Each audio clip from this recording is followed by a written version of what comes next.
Bismillahirrahmanirrahim. Assalamualaikum warahmatullahi wabarakatuh. Selamat pagi anak-anak semua. Semoga hari ini diberikan kesehatan ya. Baik, sebelum melanjutkan ke pembahasan materi, kita berdoa terlebih dahulu ya.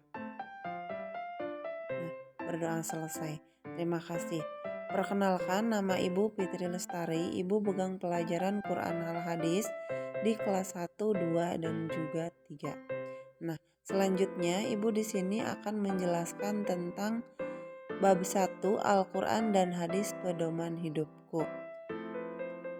Nah, untuk melanjutkan materi di sini Ibu akan bahas 3 poin penting yang akan dibahas kali ini.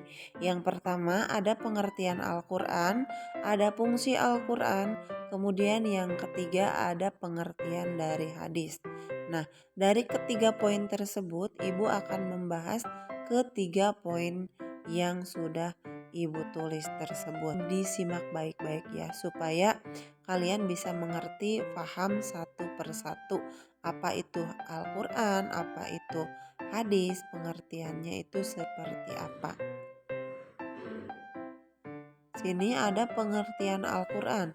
Pengertian Al-Quran menurut cendekiawan Muslim Bapak Quraisy Shihab, kata Al-Quran berasal dari kata kerja qoro'a yang berarti membaca, dan kata dasarnya adalah Quran yang berarti bacaan. Seperti itu. Jadi kalau misalkan ditanya pengertian Al-Quran, pengertiannya itu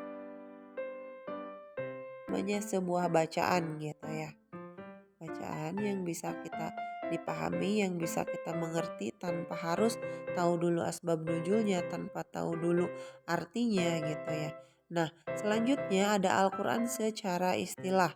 Sedangkan secara istilah, Al-Quran menurut ulama memberikan pengertian bahwa Al-Quran adalah kalamullah yang menjadi mukjizat yang diturunkan ke dalam hati Nabi Muhammad Sallallahu Alaihi Wasallam.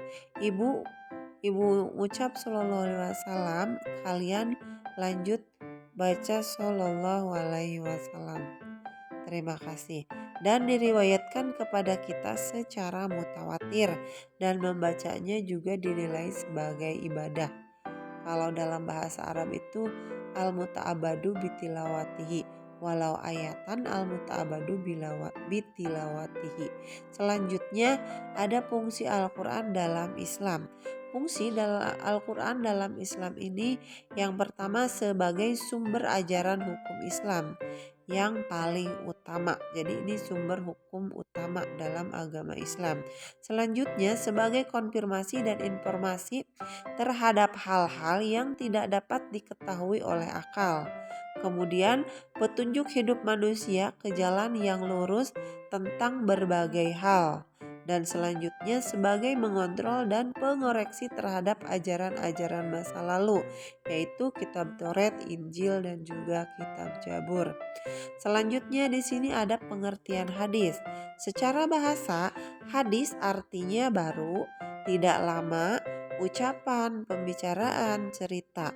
Sedangkan menurut para ulama, hadis merupakan sinonim dari sunnah, yaitu setiap sesuatu yang diriwayatkan atau dinisbahkan kepada diri Rasulullah Shallallahu Alaihi Wasallam, baik berupa perkataan dan penetapan sifat atau perjalanan Nabi, baik sebelum atau sesudah diutus menjadi Rasul.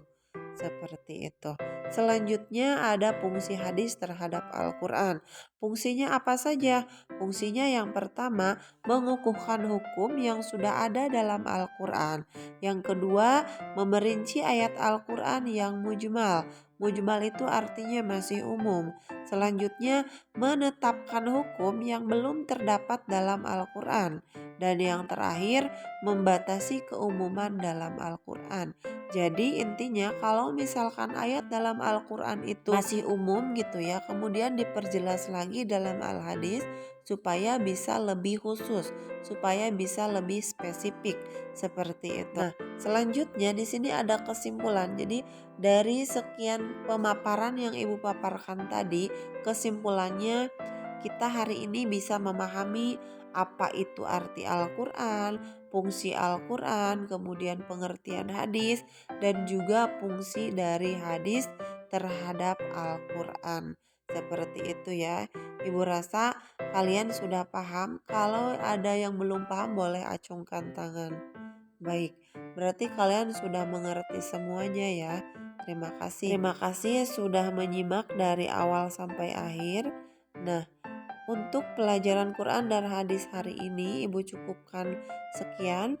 Sampai berjumpa di pertemuan selanjutnya.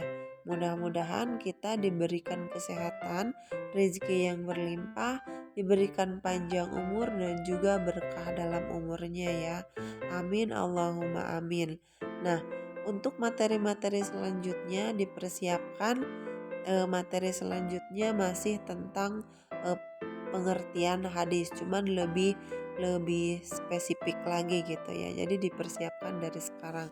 Baik, Ibu cukupkan sampai di sini. Wassalamualaikum warahmatullahi wabarakatuh.